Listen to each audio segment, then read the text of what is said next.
1857 में भारत की आजादी की पहली लड़ाई, जिसे अंग्रेज विद्रोह कहते हैं, उसको दबाने के लिए अंग्रेजों ने जितनी क्रूरता दिखाई वो इंडियन हिस्ट्री के सबसे डार्क चैप्टर्स में से एक है।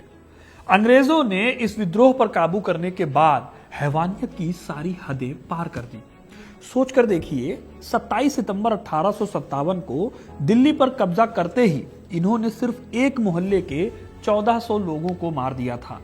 आज तक कोई सही नंबर नहीं पता है कि दिल्ली के कितने लोगों को अंग्रेजों ने मौत के घाट उतारा था। और दिल्ली तो बस एक सैंपल है। जिस शहर में अंग्रेजों के खिलाफ आवाज उठी, उस शहर को इन्होंने वीरान करके रख दिया। वही अंग्रेज जो आज भी हिटलर, मुसोलिनी और स्टालिन जैसे लोगों की क्रूरता की कहानी बताते नहीं थकते, वो अपनी इस बात को गायब कर गए। यहां तक कि हमारे देश में भी उनकी इस दरिंदगी को अक्सर लोग अनदेखा कर देते हैं। आज आपको पता चलेगा कि आपके आसपास के जिन शहरों में 1857 का गदर हुआ, वहां किस कदर अंग्रेजों ने कहर बरपाया था। 57 के विद्रोह का बदला लेने के चक्कर में अंग्रेज वो हैवान बन गए थे कि अगर ये वीडियो कोई अंग्रेज देख ले आज के टाइम पर, तो वो भी शायद ही यकीन कर पाएगा कि उनके बेहद सभ्य पूर्वज ऐसे थे। तो दोस्तों, इस कहानी के लिए कमेंट में #1857 लिखकर अपनी राय देना। तब तक बिना किसी देरी के इस वीडियो को शुरू करते हैं, क्योंकि अपना इतिहास नहीं जानोगे तो खुद को कैसे पहचानोगे। कहानी की शुरुआत होती है 10 मई 1857 से, जब मेरठ की एक छावनी में 85 भारतीय सैनिकों ने उन नए कारतूसों का इस्तेमाल करने से मना कर दिया जिन पर गाय और सुअर की चर्बी लगे होने की कहानी थी, अफवाह थी। यह कहानी आपने बहुत बार सुनी भी होगी। अब यह अफवाह सिर्फ एक चिंगारी थी। जब उन सैनिकों को 10 साल की कड़ी सजा सुनाई गई तो बाकी के सिपाहियों का गुस्सा भड़क उठा। उसी रात मेरठ छावनी में विद्रोह शुरू हुआ, जो सीधे दिल्ली जा पहुंचा।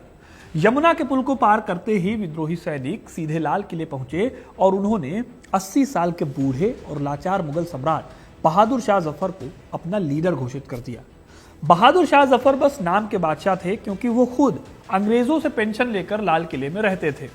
फिर होना क्या था, बहादुर शाह जफर को लीडर बनाया गया और जल्दी ही विद्रोह की ये आग पूरे नॉर्थ इंडिया और सेंट्रल इंडिया में फैल गई। अगर प्रोमिनेंट सेंटर्स की बात करूं, दिल्ली, कानपुर, झांसी और लखनऊ के साथ साथ प्रयागराज जैसी जगहों पर भी अंग्रेजों के खिलाफ भयानक स्तर पर विद्रोह था। जब ये विद्रोह मेरठ से शुरू हुआ था, तब ये एक सैनिक विद्रोह था, लेकिन लखनऊ और झांसी के साथ साथ बिहार पहुंचते पहुंचते आम जनता भी इससे जुड़ गई। किसानों के साथ साथ जमींदार भी अंग्रेजों के खिलाफ खड़े हो गए। शुरुआत में विद्रोहियों को अच्छी खासी कामयाबी मिली। अंग्रेजों के बंगलों को जला दिया गया, उनका खजाना लूट लिया गया, कई अंग्रेजों को मौत के घाट उतार भी दिया गया। लेकिन यह सब कुछ बहुत थोड़े वक्त के लिए था। अंग्रेजों ने अपने सहयोगी रजवाड़ों की मदद से दोबारा अटैक किया और अंग्रेजी सेना इस विद्रोह को दबा ले गई। कई इतिहासकार मानते हैं कि यह विद्रोह फेल इसलिए हुआ क्योंकि विद्रोही एकजुट नहीं थे। ये विद्रोह प्रॉपर प्लान्ड भी नहीं था और ना ही विद्रोहियों के पास मॉडर्न हथियार थे जो कि अंग्रेजों के पास थे। हाँ, लक्ष्मीबाई, तात्या टोपे और कुंवर सिंह जैसे महान लीडर्स थे इस विद्रोह में, लेकिन उनके पास हेनरी हैवलॉक और मेजर हडसन जैसे कमांडर्स की कमी थी। ब्रिटिश आर्मी ने विद्रोह के केंद्र दिल्ली पर 20 सितंबर 1857 के दिन कब्जा कर लिया। एक भयानक स्ट्रगल के बाद विद्रोहियों को शहर छोड़कर भागना पड़ा। बहादुर शाह जफर ने हुमायूं के मकबरे में शरण ली, लेकिन 20 सितंबर को उन्हें मेजर विलियम हडसन ने गिरफ्तार कर लिया। इस तरह दिल्ली का पतन क्रांति के ताबूत में आखिरी कील साबित हुआ और इसी के बाद शुरू हुआ क्रूरता का वो दौर जिसे सुनकर आपकी रूह कांप जाएगी। मैं आपको क्रूरता की सारी कहानियां सुनाऊंगा, लेकिन इन सभी कहानियों में सबसे ज्यादा क्रूर बात यह थी कि अंग्रेज विद्रोहियों और नागरिकों को सिर्फ मार नहीं रहे थे इस दौरान, बल्कि मौत के बाद भी वो उनका अपमान कर रहे थे। पूरे नॉर्थ इंडिया में जगह जगह पर अंग्रेजों ने विद्रोहियों को पब्लिकली फांसी दी। पेड़ों पर एक साथ कई लोगों को फांसी पर लटका दिया जाता था, लेकिन इसमें भी सबसे भयानक सजा थी तोप से उड़ा देना। इसमें विद्रोही को तोप के मुंह से कसकर बांध दिया जाता था और फिर तोप चला दी जाती थी। इससे होता यह था कि उनके शरीर के चिथड़े हवा में उड़ जाते थे। क्या आप जानते हैं, अंग्रेजों ने तोप से उड़ाए गए विद्रोहियों के शरीर के साथ भी बर्बरता की थी। आलम बेग नाम के एक हवलदार को तोप से उड़ा दिया गया, लेकिन कहानी उनकी यहीं तक नहीं खत्म होती। उनकी मृत्यु के बाद उनकी खोपड़ी को उबाल कर साफ किया गया और ग्रिसली ट्रॉफी इसका नाम दिया गया। इस खोपड़ी को 1858 में ब्रिटेन ले जाया गया और सालों साल तक एक पब में नुमाइश के तौर पर रखा गया, जहां लोग इसके साथ फोटो खिंचवाते थे।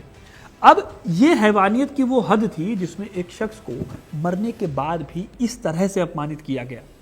यही नहीं, जो लोग इस लड़ाई का हिस्सा नहीं भी थे उनको भी सजा दी गई, सिर्फ इसलिए क्योंकि उनके परिवार का कोई सदस्य अंग्रेजों के खिलाफ लड़ रहा था। जैसे कि बहादुर शाह जफर से वादा किया गया था, लेकिन फिर भी उनके बेटों को गोली मार दी गई। खुद उनको 80 साल की उम्र में रंगून की जेल भेज दिया गया, जहां उनकी बाद में मौत हो गई।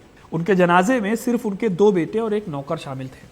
उनके जेलर ने लिखा था, जब तक लाश गलेगी घास उस जगह को ढक लेगी और किसी को पता भी नहीं चलेगा कि मुगलों का आखिरी वारिस कहां आराम कर रहा है।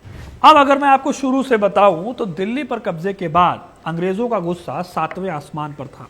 उन्होंने इस विद्रोह को पॉलिटिकल की जगह पर्सनल विश्वासघात की तरह लिया। कानपुर और दिल्ली में ब्रिटिश महिलाओं और बच्चों की जो हत्याएं हुई थी, उससे उनके मन में बदले की ऐसी आग लगी कि इस विद्रोह को दबाना अकेला मकसद नहीं रह गया था। ईस्ट इंडिया कंपनी का मोटिव क्लियर था, पूरे हिंदुस्तान को ऐसा सबक सिखाना कि कोई उनके सामने आंख उठाकर भी ना देख सके। इसके लिए उन्होंने नो प्रिजनर पॉलिसी अपनाई, यानी कि किसी को अरेस्ट नहीं किया जाएगा, हर विद्रोही की एक ही सजा होगी, मौत। जनरल नील, हेनरी हैवलॉक और सर कॉलिन कैम्पबेल जैसे ब्रिटिश जनरल्स ने इस बदले की आग को लीड किया अलग अलग जगहों पर। कर्नल नील कानपुर में लीड कर रहे थे। उन्हें इंडियंस के खिलाफ अपनी नृशंसता के लिए जाना जाता था।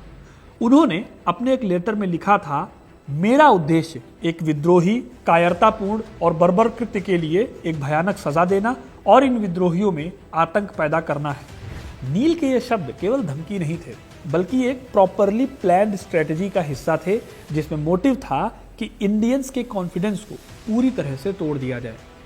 ऐसे ही फिर लखनऊ में जनरल कैंपबेल ने कब्जा करने के बाद खुलेआम लूटपाट और तबाही की छूट दे दी। इससे ब्रिटिश सैनिक जो थे वो बेलगाम हो गए और ऑफिसर्स के कंट्रोल से बाहर हो गए। इस तरह ये सैनिक सिर्फ जीत नहीं रहे थे, बल्कि ये ऐसी तबाही मचा रहे थे जो पूरी आबादी में आतंक भर दे रही थी। बहुत क्लियर था कि अंग्रेजों का बदला अब एक साइकोलॉजिकल वॉर में बदल गई थी, जहां पर दुश्मन के मान सम्मान को भी कुचलना जरूरी लगने लगा था। कानपुर और लखनऊ के बारे में मैं आपको और भी डिटेल में बताऊंगा, ये सब बस एग्जाम्पल है।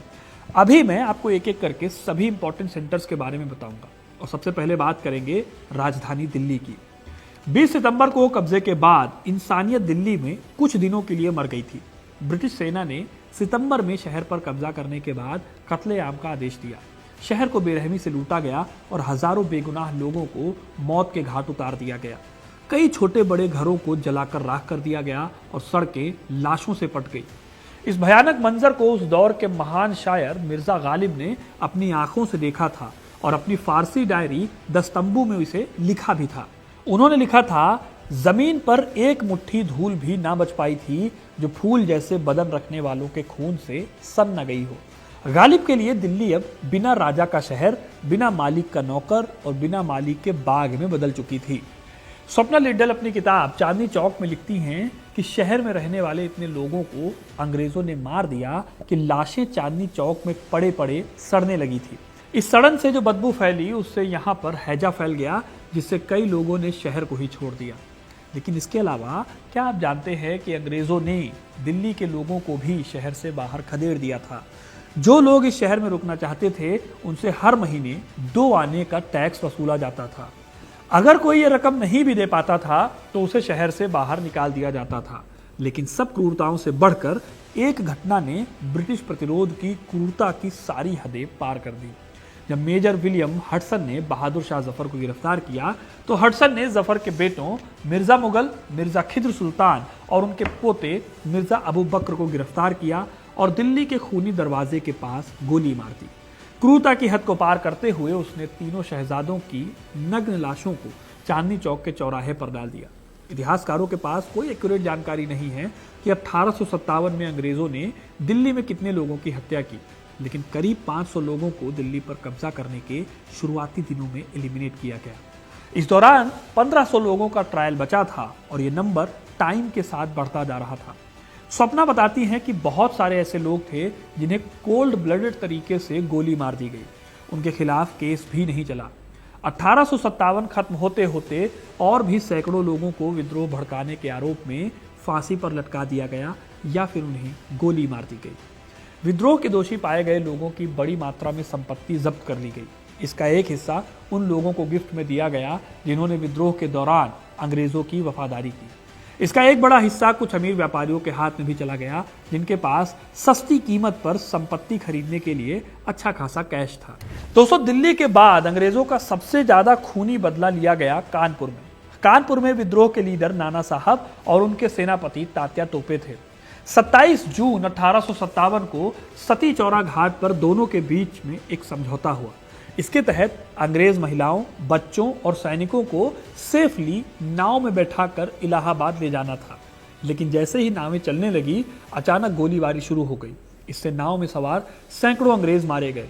यह अंग्रेजों के लिए बहुत बड़ा धक्का था। इस घटना के बाद 73 अंग्रेज महिलाओं और 124 बच्चों को पकड़कर पास के एक घर में रखा गया, जिसे बीबी घर कहा जाता था। अब जनरल हैवलॉक अपनी सेना लेकर कानपुर के करीब जब पहुंचे तो विद्रोहियों ने उन सभी महिलाओं और बच्चों को भी मौत के घाट उतार दिया। उनकी लाशों को उसी परिसर के एक कुएं में फेंक दिया गया। इस घटना ने ब्रिटिश सैनिकों को पूरी तरह पागल कर दिया।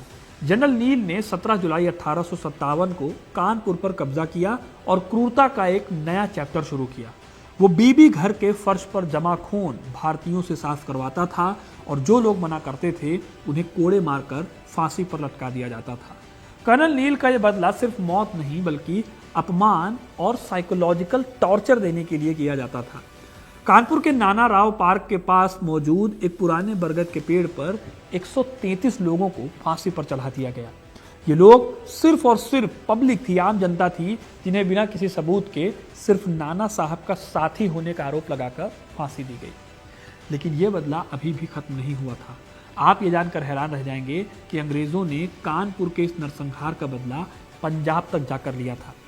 ब्रिटिश इतिहासकार फ्रेडरिक कूपर ने अपनी किताब the crisis in the Punjab में लिखा है कि अजनाला में जो भारतीय सैनिकों का नरसंहार हुआ उसका डायरेक्ट रिलेशन कानपुर से था। उन्होंने अपनी किताब में लिखा, एक कुआं कानपुर में था और एक कुआं अजनाला में। ऐसे ही कानपुर और दिल्ली जैसा हाल दूसरी जगहों पर भी हुआ। रानी लक्ष्मीबाई की झांसी भी इससे नहीं बच पाई। अंग्रेजों ने अपनी हड़प नीति का इस्तेमाल करके 1853 में रानी का राज्य हड़प लिया। इससे 1857 में रानी के पास अपने राज्य और सम्मान की रक्षा के लिए लड़ने के अलावा कोई भी ऑप्शन नहीं बचा था। रानी लक्ष्मीबाई ने अपनी वीरता और अद्भुत युद्ध कौशल से झांसी को अंग्रेजों के खिलाफ एक अभेद गढ़ बना लिया। उन्होंने एक स्वयंसेवक सेना का गठन किया जिसमें पुरुष और महिला दोनों सैनिक शामिल थे और उन्हें युद्ध के लिए ट्रेनिंग दी गई। मार्च 1858 में ब्रिटिश सेना के जनरल ह्यू रोज के नेतृत्व में झांसी पर हमला हुआ। 2 हफ्तों की भीषण लड़ाई के बाद अंग्रेजों ने शहर पर कब्जा कर लिया, जिसके बाद उन्होंने शहर में भयानक नरसंहार किया। रानी लक्ष्मीबाई अंग्रेजों से बचकर कालपी पहुंची, जहां वो तात्या टोपे से मिली और फिर ग्वालियर की लड़ाई में 18 जून 1857 को उनकी मृत्यु हो गई। इसके बाद झांसी में भी कत्लेआम मचाया गया। अब बात करते हैं मेरे शहर लखनऊ की। अवध की कहानी 1857 के विद्रोह और अंग्रेजों के बदले को बहुत ही क्लियर तरीके से दिखाती है। अंग्रेजों ने अवध के नवाब वाजिद अली शाह को कुशासन का आरोप लगाकर हटा दिया था, जिससे वहां की जनता बहुत गुस्सा थी। इसके चलते बेगम हजरत महल ने एक बहुत बड़े विद्रोह को जन्म दिया। तालुकेदारों, किसानों और आम जनता ने एक होकर अंग्रेजों के खिलाफ लड़ाई लड़ी, जिससे ये पूरे आंदोलन का सबसे व्यापक और ऑर्गेनाइज सेंटर बन गया। बाद में जनरल कैंपबेल ने अपनी सेना के साथ 21 मार्च 1858 को लखनऊ पर दोबारा कब्जा कर दिया। शहर के पतन के बाद जो तबाही हुई वो भयानक थी। एक इतिहासकार ने लिखा है कि जो तबाही लखनऊ ने देखी वो तबाही कहीं और नहीं हुई। अंग्रेजों ने न सिर्फ शहर को तबाह किया बल्कि उन्होंने पूरे अवध में आतंक का राज इस्टेब्लिश कर दिया। उन्होंने बर्बरता पूर्वक दंड देने की नीति अपनाई। इसका मतलब था गांव के गांव जला दिए गए और कुछ जगहों पर गांव के सभी मर्दों का कत्ल कर दिया गया। यह नरसंहार कितना बड़ा था इसका अंदाजा इस बात से लगाया जा सकता है कि इतिहासकारों का अनुमान है अकेले अवध में इस दौरान 1.5 लाख इंडियन मारे गए, जिसमें से 1 लाख बस आम जनता थी। अंग्रेज मानते थे कि जब तक गांव की आबादी विद्रोहियों का समर्थन करती रहेगी तब तक वो इस आंदोलन को पूरी तरह से नहीं दबा सकते। इसीलिए उन्होंने पब्लिकली सजा देने की नीति अपनाई। पूरे के पूरे गांवों को जलाना, मर्दों को मारना, ये सब एक सोची समझी स्ट्रेटेजी थी। इसका मोटिव ही था लोगों में इतना खौफ पैदा करना कि वो फिर कभी विद्रोहियों का साथ न दें। इस तरह विद्रोह को दबाने के बाद भारत में आतंक और खौफ का एक नया राज स्थापित हुआ। अंग्रेजों ने 1857 के सबक को कभी नहीं भुलाया। इस घटना ने उन्हें एहसास दिलाया कि सिर्फ सेना के दम पर भारत पर लंबे समय तक राज नहीं किया जा सकता, बल्कि उन्हें अपनी नीतियों को बदलने की भी जरूरत है। सबसे पहला और सबसे इंपॉर्टेंट बदलाव ट्रांसफर ऑफ पावर था। 1858 में ब्रिटिश संसद ने एक एक्ट पास किया जिससे ईस्ट इंडिया कंपनी का भारत पर शासन पूरी तरह से समाप्त हो गया। भारत अब सीधे सीधे ब्रिटिश क्राउन यानी महारानी विक्टोरिया के कंट्रोल में आ गया। गवर्नर जनरल के पोस्ट को बदलकर वायसराय कर दिया गया, जो सीधे सीधे ब्रिटिश पार्लियामेंट के लिए काम करता था। इसके अलावा अंग्रेजों ने इंडियन आर्मी का पूरी तरह से दोबारा स्ट्रक्चराइज किया उसको। पील आयोग की सिफारिशों पर सेना में ब्रिटिश और भारतीय सैनिकों का रेशियो बढ़ा दिया गया। बंगाल सेना में ये रेशियो 1:2 हो गया, जबकि बंबई और मद्रास प्रेसिडेंसी में 1:3 हो गया। तोप खाने और दूसरे महत्वपूर्ण इंपॉर्टेंट पदों पर सिर्फ ब्रिटिश सैनिकों को रखा गया, ताकि फ्यूचर में कोई भी इंडियन सैनिक उनके खिलाफ हथियार ना उठा सके। लेकिन सबसे इंपॉर्टेंट बदलाव उनकी पॉलिटिकल स्ट्रेटजी में आया। अंग्रेजों ने देखा था कि 1857 के विद्रोह में हिंदू और मुसलमान एक साथ मिलकर लड़े थे। इस एकता ने उन्हें हिलाकर रख दिया था। भविष्य में ऐसी किसी भी पॉसिबिलिटी को खत्म करने के लिए उन्होंने एक और नई घातक नीति अपनाई, डिवाइड एंड रूल की। उन्होंने जानबूझकर भारतीयों को जाति और धर्म के आधार पर बांटना शुरू किया और खाई को गहरा करना शुरू किया। इससे हिंदू और मुसलमानों के बीच नफरत की खाई पैदा हुई। ये नीति 1857 के खूनी बदले से भी ज्यादा घातक साबित हुई, क्योंकि इसने हमारे भारत को आपस में बांट दिया। कुल मिलाकर दोस्तों 1857 की क्रांति को दबा दिया गया था, लेकिन इसकी कीमत लाखों बेगुनाहों की जान थी। इतिहास का ये वो डार्क चैप्टर है जब अंग्रेजों ने सिर्फ बागियों से नहीं बल्कि पूरे हिंदुस्तान से बदला लिया। हालांकि अंग्रेजों ने सोचा था कि वो इस क्रांति को हमेशा के लिए दफन कर देंगे, लेकिन उन्हें यह एहसास नहीं था कि अनजाने में उन्होंने एक नए राष्ट्रवाद की नींव रखी है। उनकी क्रूरता ने भारतीयों को एकजुट किया और यह विद्रोह एक चिंगारी बन गया जिसने भविष्य के स्वतंत्रता संग्राम को जन्म दिया। यही कारण है कि इतिहासकार इसे भारत का पहला आज़ादी का संग्राम और अंग्रेजों का सबसे खूनी बदला कहते हैं। तो दोस्तों ये थी कहानी 1857 के विद्रोह की। आपको ये कहानी कैसी लगी कमेंट करके ज़रूर बताइएगा। वीडियो को लाइक और शेयर करना ना भूलें और ऐसी इंटरेस्टिंग कहानियों के लिए, इतिहास से जुड़े रहने के लिए हिस्ट्री कनेक्ट को सब्सक्राइब जरूर करें। धन्यवाद।